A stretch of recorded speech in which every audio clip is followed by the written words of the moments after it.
Hello, tensile મેમ્બરનો part 3. Part 1માં શું હતું? પાર્ટ 1માં હતું કે strength govern by yielding of cross section, એટલે કે આખો સેક્શન. અને સેકન્ડ નંબરમાં રપ્ચર, મતલબ કે જ્યારે એના અંદર હું હોલ બનાવું છું ત્યારે એનો એરિયા.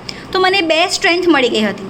હવે થર્ડ નંબરની સ્ટ્રેન્થ છે મારી strength govern by block shear. આ સ્ટ્રેન્થ ફાઇન્ડ કરતાં પહેલાં આપણે સમજીએ કે બ્લોક શિયર ક્યારે થાય છે. સો હું બ્લોક શિયરનો કોન્સેપ્ટ જ્યારે જોઉં છું તો કંઈક આ રીતનો છે. ફોર એક્ઝામ્પલ, આ મારો એંગલ છે, બરાબર છે, અને આ મારી ગઝટ પ્લેટ છે. સો અને આના ઉપર અહીં મારો પી ફોર્સ લાગી રહ્યો છે.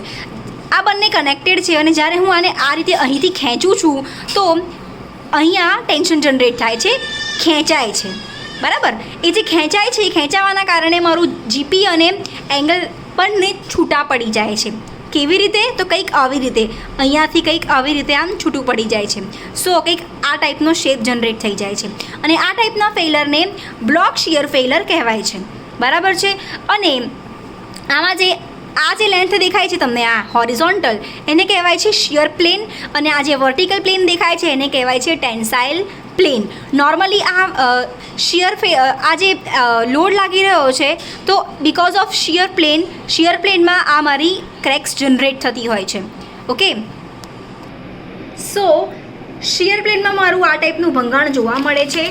આ હતું મારો પહેલું યીલ્ડિંગ, સેકન્ડ રપ્ચર, અને થર્ડ નંબરનો સ્ટેપ મારો એના બાજુના જ પેજ નંબર 33 પર આવી રહ્યો બોલ્ટેડ કનેક્શન માટે due to block shear, design strength due to block shear.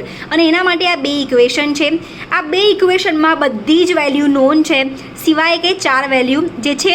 ફરી તમને કહું છું, હું તમને કહ્યું હતું એરિયા બહુ જ મેટર કરે છે, બરાબર છે. તો 4 ટાઈપના એરિયા. 4 એરિયા કયા? પહેલો એરિયા એવીજી, એવીએન, એટીજી, એવીએન, બરાબર. તો આ 4 એરિયા તમે દેખતા હશો. હું તમને જે એરિયા બોલી એક સિક્વન્સમાં બોલી. પહેલું આ બોલી, બીજા નંબરનો આ બોલી, ત્રીજા નંબરનો આ બોલી, એન્ડ ફોર્થ આ બોલી. મતલબ કે આ એરિયા મેં આવા સિક્વન્સમાં આવી રીતે કેમ બોલું છું આનું પણ એક રીઝન છે. યાદ રાખજો, આ યુ બને છે. તમારે એરિયાને કંઈક આવી રીતે યાદ રાખવાના છે. 1 number, 2 number, 3 number, 4 number. Because હું તમને આ 4 એરિયા ફાઇન્ડ કરવાની ઇક્વેશન સમજાવું છું, બરાબર. તમને હું એક ઇક્વેશન ના આપું અને તમને હું નોર્મલી સમજાવું તો નોર્મલી આનો કોન્સેપ્ટ તમને ખબર છે કે ધીસ ઇઝ ધી થિંગ્સ. અહીંયાથી એરિયા, આનો એરિયા, અને આ બોલ્ટને કેલ્ક્યુલેટ કરીએ તો એરિયા, અને વિધાઉટ કેલ્ક્યુલેશન ઓફ એજ, એવી રીતે 4 એરિયા મળે છે. અહીં તમને હું ડિરેક્ટલી ઇક્વેશન બતાવું છું. એ ઇક્વેશન આ પ્રમાણે છે. આ 4 ઇક્વેશન તમને આવડી જાય એટલે તમારું આ આખું જ બ્લોક શિયર સોલ્વ થઈ જાય. બટ આ ઇક્વેશન યાદ રાખવી ઇમ્પોર્ટન્ટ છે અને આ ઇક્વેશનની સિક્વન્સ યાદ રાખવી જરૂરી. જુઓ, એવીજી, એવીએન, એવીજી, એવીએન, પછી એટીજી અને એવીએન.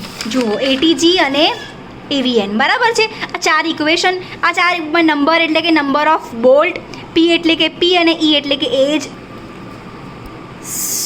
સો and number of bolt, P pitch, E એટલે કે એજ ડિસ્ટન્સ, ટી એટલે થિકનેસ ઓફ એંગલ. આ પીચ અને એજ ડિસ્ટન્સ આપણે વિડીયો નંબર 1માં 0.7 DH અને 2.5 D પેજ નંબર 73-74 પરથી ફાઇન્ડ કરી ચૂક્યા છે. સો હું વાત કરું સૌથી પહેલાં એવીજીની, તો એવીજીનું ઇક્વેશન હું એઝ ઇટ ઇઝ મૂકી દીધું છે. નંબર ઓફ બોલ્ટ 6 છે, -1. અહીં મારી પી અને ઈ બંને સેમ છે. તો તમે જ્યારે હું તમને રાઉન્ડ ફિગર કરીને પી અને ઈની વેલ્યુ સેમ કરાવી હતી. જુઓ, રાઉન્ડ ફિગર કરીને આ 35 બદલે 40 બુકમાં આપેલું છે. તમારે પણ શું કરવાનું? રાઉન્ડ ફિગર 35 બદલે 40 કરી નાખો તો આ બંને વેલ્યુ સેમ થઈ જાય. તો તમને અહીં ઇક્વેશનમાં કોઈ પ્રોબ્લેમ ના થાય. તમે ડિરેક્ટલી, જો તમે પીની વેલ્યુ 35 અઝ્યુમ કરી હોત તો અહીં 35 મૂકતા અને ઈની જગ્યાએ 40 મૂકતા. ઇન્ટુ થિકનેસ 6 કરો. શું કરવાનું? 5 ઇન્ટુ 40 પ્લસ 40 કરશો, તમને આખું સોલ્વ થઈ ગયું. ઇન્ટુ 6 કરશો એટલે તમને એવીજી મળી ગયું. સો નેક્સ્ટ સ્ટેપ એવીએન અને એવીએન. સો એવીએન ફાઇન્ડ કરવા માટે શું કરીશું? મારી ઇક્વેશન આવી રહી એવીજી માઇનસ ધીસ. સો મને ખબર છે કે નંબર -0.5, એન એટલે કે નંબર ઓફ બોલ્ટ 6 છે. 6માંથી ઓલવેઝ 0.5 કરું તો આન્સર મારો શું આવે 5.5. DH diameter of hole 18 and T એટલે કે થિકનેસ 6. હું જ્યારે આટલી વેલ્યુને સોલ્વ કરું છું તો મારો આન્સર આવી ગયો 594. આ મિસ્ટેક ના થાય, આ આખું જ સોલ્વ કરીને આન્સર આવી ગયો. આ આન્સરને હવે હું એવીજીમાંથી માઇનસ કરીશ એટલે મને એવીએન પણ મળી ગયું. હવે next step, third area ATG. ATG માટે મારું ઇક્વેશન એ માઇનસ જી. એ એટલે આપણને ખબર છે કે આ મારો એ છે, એમાંથી ગેજ ડિસ્ટન્સ માઇનસ કરું એટલે આ ઉપરની 40 રહી ગયું. સો 40 ઇન્ટુ થિકનેસ એટલે આન્સર આવ્યો 240 એટીજી. હવે ફોર્થ નંબરનો એરિયા અને છેલ્લો એરિયા એટીએન. એની ઇક્વેશન છે ATG minus 0.5 DH into T. પહેલાં આટલું મોટું બ્રેકેટ સોલ્વ કરવાનું. 0.5 લખ્યા, એરિયા ઓફ હોલ ડાયામીટર 18 છે, 18 છે અને ટી 6 છે. હું આટલું સોલ્વ કરું એટલે આન્સર 54 મળ્યો અને મને એટીએન 186 મળી ગયું. મતલબ કે મને આ 4 એરિયા મળી ગયા છે. સ્ક્રીનશોટ લઈ લો, અધરવાઇઝ હું તમને ગ્રુપમાં આ ફોટો પણ વોટ્સએપ કરી આપીશ. બરાબર છે, તો મને 4 એરિયા મળી ગયા છે. સો હું બ્રેકેટ કર્યા છે, આ બ્રેકેટ આવી રહ્યા, આ 4 એરિયાઝ મને મળી ગયા છે. બરાબર છે. સો હવે હું શું કરીશ, આ 4 એરિયાને ખાલી મારે ઇક્વેશનમાં પુટ ડાઉન કરવાના છે. જુઓ આ 4 સેમ આન્સર બુકવાળાએ ઘણું શોર્ટમાં આપ્યું છે, જે અન્ડરસ્ટેન્ડ કરવું બહુ ટફ છે. સો આપણે આ ઇક્વેશન થ્રુ સમજી લઈશું. હવે નેક્સ્ટ આપણે જોવાનું છે, જુઓ મિનિમમ ગ્રોસ ઇન શિયર, જી એટલે નેટ અને ગ્રોસ, અને આ ટી એટલે કે ટેન્શન, વીવી એટલે કે શિયર અને ટી એટલે કે ટેન્શનમાં બે એરિયા મને મળી ગયા છે. આ 2 ઇક્વેશન છે. સૌથી પહેલાં હું આ ઇક્વેશન લખીશ TDB1 અને આ TDB2. ઓકે, સો દેખો મેં ઇક્વેશન લઈ લીધી છે, આવી રહી TDB1ની. આ બેઠી લખી દીધી. એમાં એવીજી મને ખબર છે FY √ gamma 0 0.9 ATN FU gamma M1. આ બધું ઇક્વેશન પહેલાં આને સોલ્વ કર્યું, પછી આને સોલ્વ કર્યું અને ડિવાઈડ બાય આ આન્સર ડિવાઈડ બાય 100,000 કર્યું એટલે મને મળી ગયું આન્સર કિલોન્યુટનમાં. પછી TDB માટે પણ સેમ આખી ઇક્વેશન છે જ. એમાં AVN અને ATG યાદ રાખો. તમને હું એ પહેલાં જે એરિયા હતા તે પહેલાં યુ શેપમાં લખાવડાયા હતા. બરાબર, યુ શેપમાં લખાવડાયા હતા. એટલે શું કર્યું, સૌથી પહેલાં જે આ 2 એરિયા અને આ 2 એરિયા ફાઇન્ડ કર્યા હતા. સો પહેલી ઇક્વેશનમાં પહેલો અને ચોથો એરિયા યુઝ થાય છે. જુઓ પહેલો અને ચોથો એરિયા યુઝ થયો છે. પછીની ઇક્વેશનમાં મારો બીજો અને ત્રીજો એરિયા યુઝ થયો છે. બરાબર છે. હવે આને સેમ એ જ રીતે સોલ્વ કરું તો મને TDB2 મળી ગયું છે. હવે મારે જોવાનું છે કે આ બંનેમાંથી મારી બ્લોક શિયર સ્ટ્રેન્થની ઇક્વેશન કઈ, તો વેલ્યુ કઈ. તમે યાદ રાખો કે કોઈ વ્યક્તિ, તમારું જ બોડી મતલબ કોઈ ઓબ્જેક્ટ શિયરમાં ફેલ થાય છે 240 અને 243 અને ટેન્શનમાં ફેલ થાય છે 198 તો મારું ફેલિંગ પોઈન્ટ 198 જ કહેવાય. બરાબર છે, ના કે 180, 190, 243. સો આ બંનેમાંથી મારી સ્મોલર વેલ્યુ હોય, સ્મોલર વેલ્યુ મારી કહેવાય છે બ્લોક શિયર ફેલર 198. બરાબર. ફરીથી એક જ ઓબ્જેક્ટ 2 અલગ અલગ લોડ પર ફેલ થતા હોય, શિયરમાં 240 અને ટેન્સાઇલમાં 190 તો જે નાની વેલ્યુ હોય એને બ્લોક શિયરની વેલ્યુ કહેવાય. તો મને મારા 3 આન્સર મળી ગયા છે, મને મારા 3 વેલ્યુ મળી ગઈ છે. તો આ એક્ઝામ્પલમાં આપણને સૌથી પહેલી વેલ્યુ મળી ગઈ.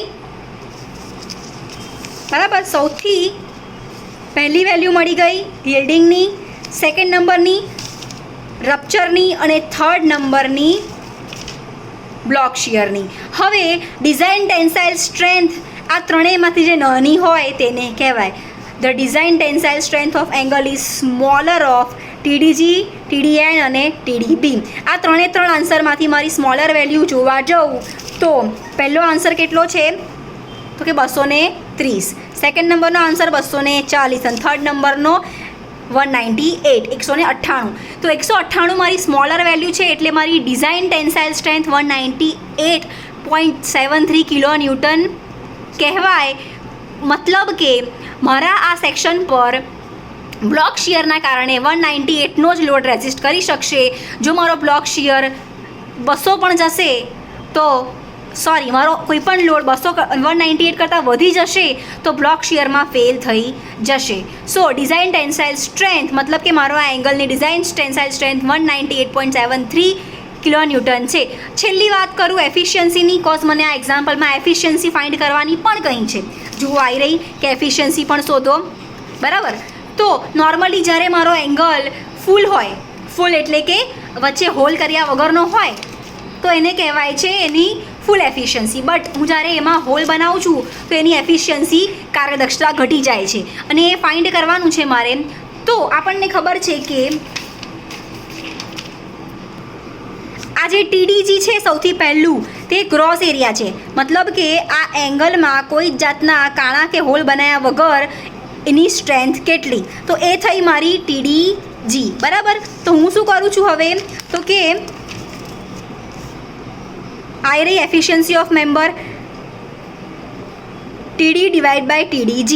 ઓકે, સો આને આ જે સ્ટેપ દેખાય છે એ સ્ટેપ ફરીને ફરી કર્યો છે, આપણે એ કરવાની જરૂર નથી, કોઝ આપણો પહેલો જ સ્ટેપ છે યીલ્ડિંગ. એની ઇક્વેશન આ જ છે. તો યીલ્ડિંગનો TDGની વેલ્યુ મને મળી ગઈ. TDG કેટલી તો કે 230.45. હવે વાત કરું TD એટલે કે ટેન્સાઇલ સ્ટ્રેન્થ કેટલી મળી, નાનામાં નાની વેલ્યુ આવી રહી 198.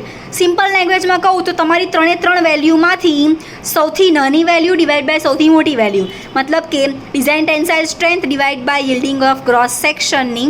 સો એ ડિવાઇડ બાય કરતાં ઇન 200 કરતાં મને આન્સર મળ્યો 86.23. મતલબ કે જ્યારે હું એ મારું સેક્શનમાં હોલ નહોતો બનાવ્યો તો મારી 100% સ્ટ્રેન્થ મળતી હતી, બટ બિકોઝ આ હોલ કરવાના કારણે મારી એની એફિશિયન્સી ઘટીને 86.23% થઈ ગઈ. બરાબર, સો વિથ ધીસ મારો એનાલિસિસનો પહેલો એક્ઝામ્પલ અહીં ફિનિશ થાય છે. મારો આ એક્ઝામ્પલ 3 સેક્શનમાં હતો. આ એક્ઝામ્પલ 3 સેક્શનમાં, પહેલા સેક્શનમાં આપણે ખાલી ગિવન ડેટા જોયા હતા. આ રીતે મારો ખાલી ગિવન ડેટા જોયા હતા અને આ પહેલી વેલ્યુ ફાઇન્ડ કરી હતી. સેકન્ડ નંબરમાં આપણે રપ્ચર ફાઇન્ડ કર્યું હતું અને થર્ડ નંબરમાં બ્લોક શિયર. અને આ 3માંથી નાનામાં નાની વેલ્યુને કહેવાય છે ડિઝાઇન ટેન્સાઇલ સ્ટ્રેન્થ, અને પછી મારો હોલ કર્યા પછી કેટલી સ્ટ્રેન્થ ઘટી ગઈ છે એ ફાઇન્ડ કરવાને કહેવાય છે એફિશિયન્સી ફાઇન્ડ કરવી, જે આપણને 86.23 મળી ગઈ છે. વિથ ધીસ આપણો ફર્સ્ટ એક્ઝામ્પલ અહીં ફિનિશ થાય છે.